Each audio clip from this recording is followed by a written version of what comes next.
আমি এখন সেই ময়মনসিংহ শহরেই মাদ্রাসার খেদমতে নিয়োজিত আছি।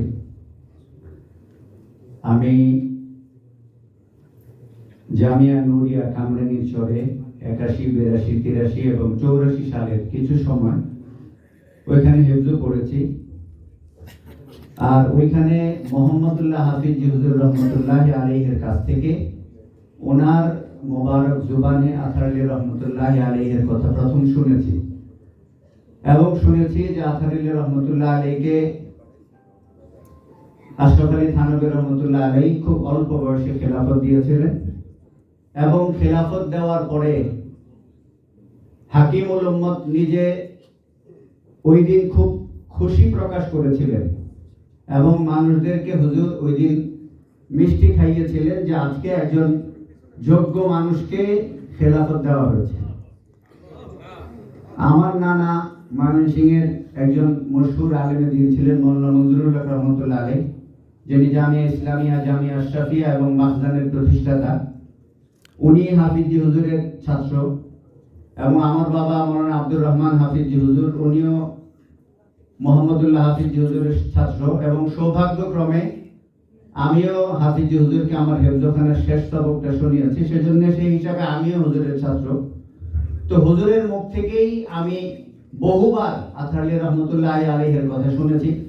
মৌলানা আব্দুর রহমান হাফিজি হুজুর আমার বাবা, উনি তার ছাত্র জীবনের একটা গুরুত্বপূর্ণ সময় হযরত মাওলানা আতহার আলী রহমতুল্লাহ আলাইহির সোহবতে ছিলেন এবং হযরতের যোগ্য উত্তরসূরি হযরত মাওলানা আনোয়ার শাহ রহমতুল্লাহ আলাইহির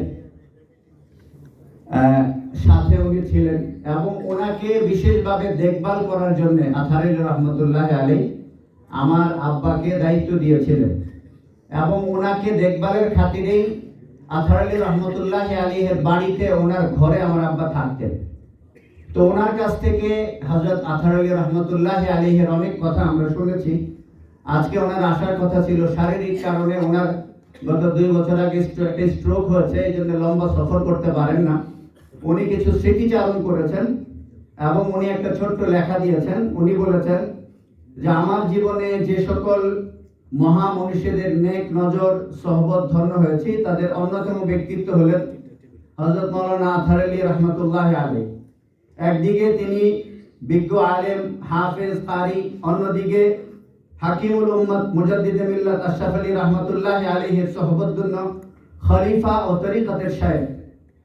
আবার আল্লাহর দ্বীন দুনিয়াতে প্রতিষ্ঠা করার জন্য নিজামে ইসলাম পার্টির প্রতিষ্ঠাতা ও রাজনৈতিক ব্যক্তিত্ব।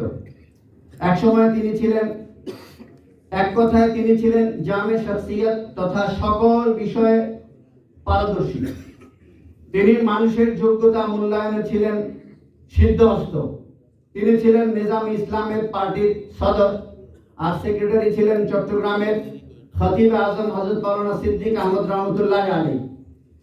শেখুল ইসলাম হযরত মাওলানা হুসাইন আহমদ মদিনী রহমতুল্লাহ আলাইহির শেষ বছরের ছাত্র হযরত কাজী মুতাসিম বিল্লাহ রহমতুল্লাহ আলাইহিকে দাওরা হাদিস ফারেক হলে এই নওজোয়ান আলেমকে জামিয়া ইমদাদিয়ায় বুখারীর মসনদে উনি বসান এবং তিনি এত বড় মাপে একজন ব্যক্তি ছিলেন। ব্যক্তি হওয়ার পরেও উনি ওনার ছোট ওনার অধীনস্থ মানুষদের সাথেও অত্যন্ত ভালো আচরণ করতেন।